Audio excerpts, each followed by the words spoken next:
चलिए देखिए, इंक हमने डाल दिया। हमारे पास दो विधियाँ हैं, कौन सा, एक तालिका विधि और एक निर्माण विधि। हमने आपको अभी थोड़ी देर पहले बताया था कि जो समुच्चय होता है, समुच्चय को लिखने के लिए हम क्या मझले ब्रैकेट में लिखते हैं। किस तरीके से? मझले ब्रैकेट में। देखिए, जैसे मान लेते एक समुच्चय ए है, इस समुच्चय को हमने लिख दिया 2, 4, 6, 8, 10 ऐसे लिख दिया। एक समुच्चय ए है, उस समुच्चय को हमने लिखा 2, 4, 6, 8, 10। इस तरीके का हमने क्या बना दिया? समुच्चय बना दिया। तो ये समुच्चय लिख दिया गया और इसमें उपस्थित हर एक अंक इस समुच्चय का तत्व होता है। जैसे 2, 4, 6, 8, 10 हर एक क्या है? इस ए का तत्व है। हम कह देंगे कि 2 ए का तत्व है। तत्व है या तो अवयव, क्या है भाई? अवयव। या तो तत्व है या तो अवयव है। आप लोग देखिए, हमने समुच्चय लिखा हुआ है यहाँ पर ए बराबर क्या लिख दिया हमने? सेट में लिख दिया समुच्चय 2, 4, 6, 8, 10 ऐसे लिख दिया। अभी हमने समुच्चय लिख दिया। अभी इस समुच्चय को लिखते कैसे? हमने दो विधियाँ बता दिया। एक तरीके से ये हो गया, एक और दूसरा तरीका होता है।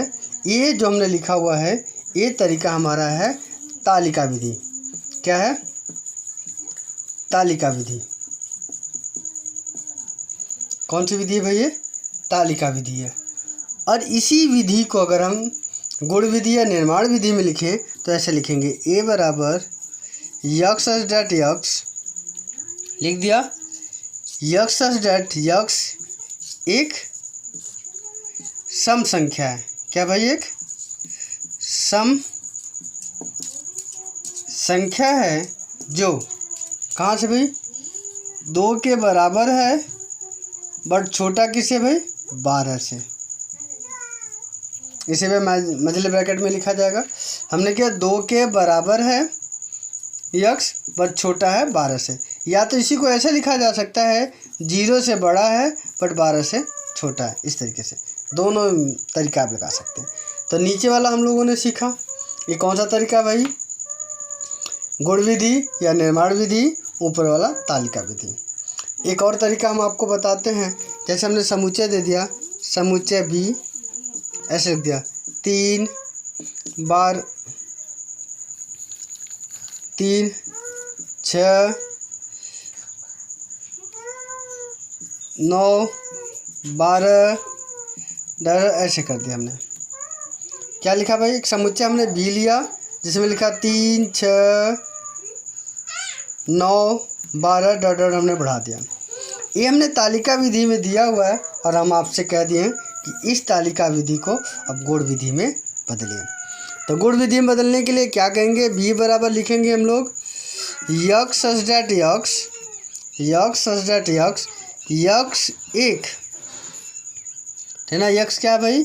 यक्स 3 का गुणज है, 3 का गुणज है। देखिए कैसे? 3 का गुणज का मतलब 3 का पारा चल रहा है ना, 3 दूनी 6, 3 त्रिके 9, 3 चौके 12, 3 ऐसे बढ़ता जा रहा है ना। 3 का गुणज है जो 0 से बड़ा है, 0 से बड़ा है, बस बंद।